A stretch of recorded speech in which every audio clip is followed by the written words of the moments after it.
estudando por esses dias um tema muito sério, muito importante, que é a apostasia pessoal, que está com o versículo tema em Hebreus capítulo 3, versículo 12, que diz assim: Vede, irmãos, que nunca haja em qualquer de vós um coração mau e infiel, para se apartar do Deus vivo, né?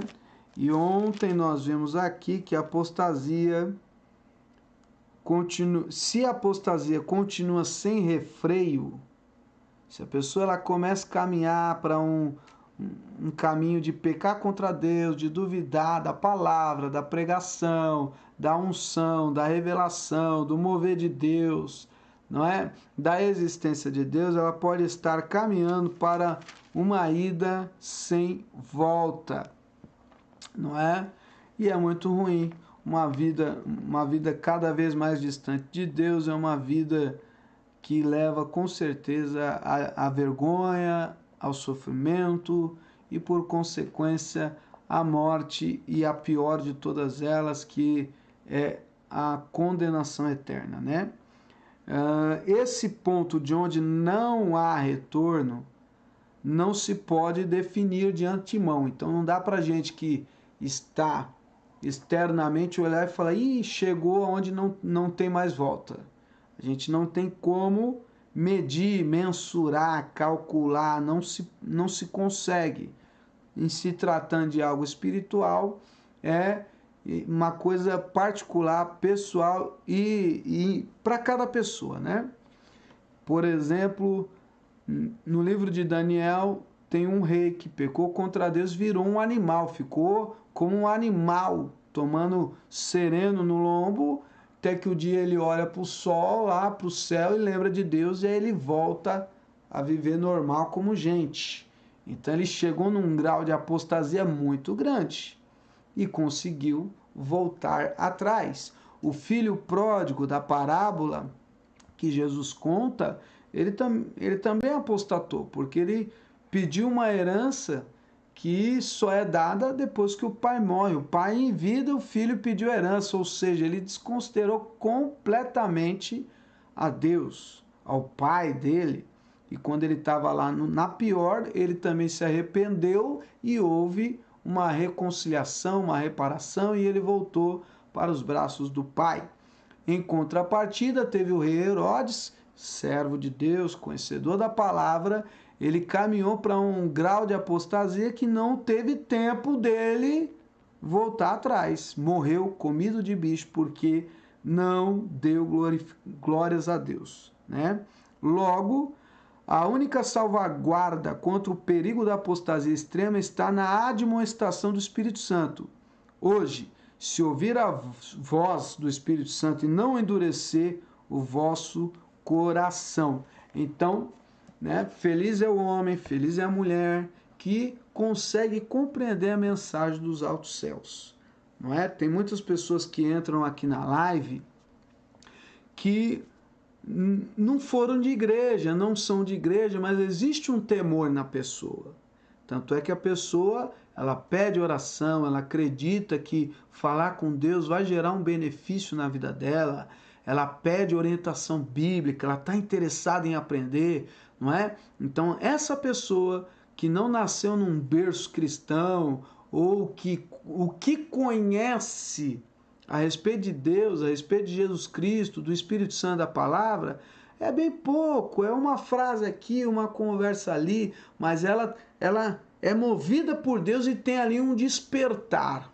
Deus abre ali o entendimento dela, mexe com a compreensão para ela parar e pensar. Então isso já mostra o amor de Deus por todos, essa pessoa consegue compreender esse amor de Deus e aí ela começa a se voltar para o Senhor. Quando ela para numa live como essa, num culto, ou pega uma Bíblia para ler e começa a meditar na Escritura Sagrada, já é um sinal de que essa pessoa está se aproximando de Deus, não é?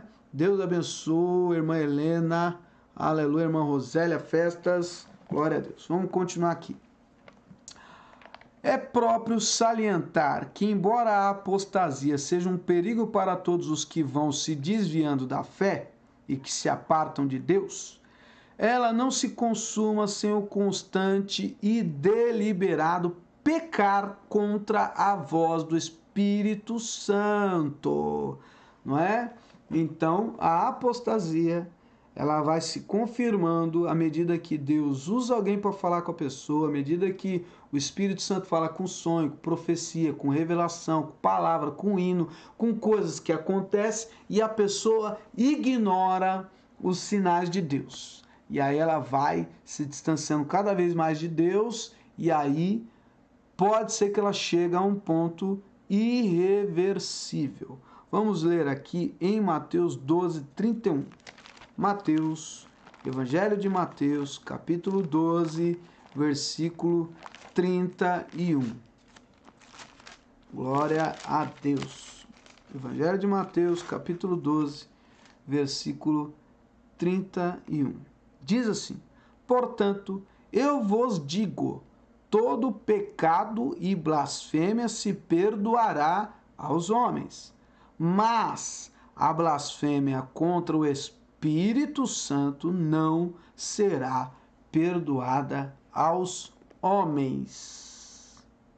A blasfêmia contra o Espírito Santo é a rejeição contínua e deliberada do testemunho que o Espírito Santo dá de Cristo, da sua palavra, da sua obra de convencer o homem do pecado.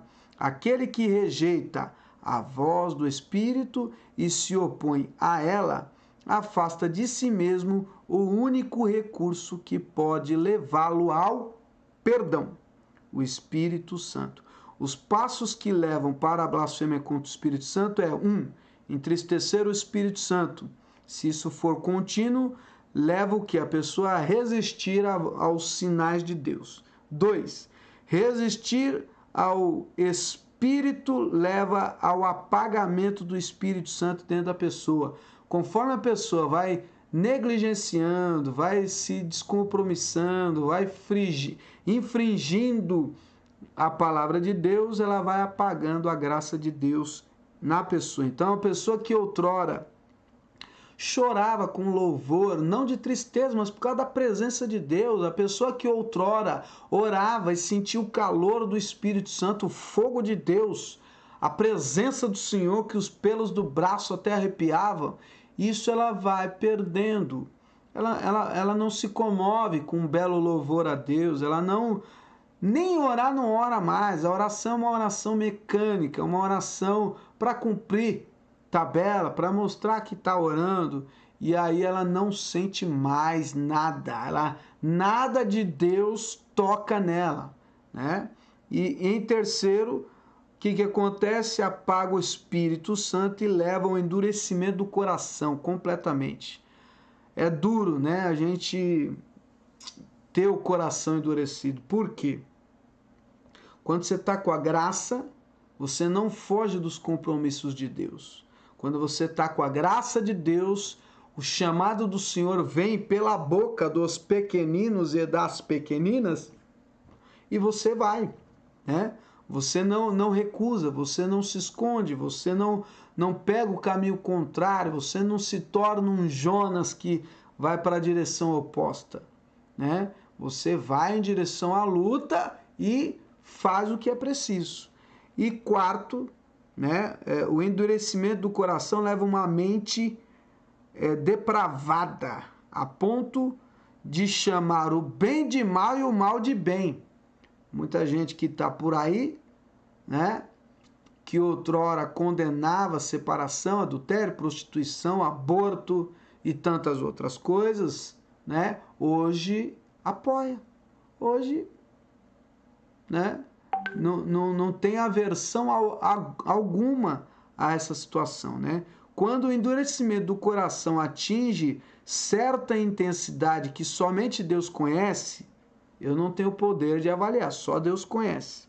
O Espírito Santo já não contenderá para levar aquela pessoa ao arrependimento, né? Então, quando há uma possibilidade, da pessoa se render a Deus, Deus ele vai lhe dando, vai chamando, vai dando alerta, Deus vai permitindo provações, Deus vai despertando, mas quando chega num grau de Sodoma e Gomorra, aí Deus já deixa a destruição levar, né? Como Coré, Datã e Abirão, que Deus abriu a terra e já engoliu, como Ananias e Safira, que Deus já fulminou e matou, ali já não tinha mais um jeito, e é só Deus quem decide, né? Isso daí, a gente não tem esse poder. Quando aqueles que se preocupam pensando que já cometeram um pecado imperdoável, a sua disposição de se arrepender e querem o perdão, é evidência de que não cometeram o pecado imperdoável, né? Então a pessoa que está preocupada em não chatear ninguém, não magoar ninguém, não desagradar a Deus, não desagradar a voz do Espírito Santo, essa pessoa, né, ainda tem jeito, ela está no centro da vontade de Deus, né?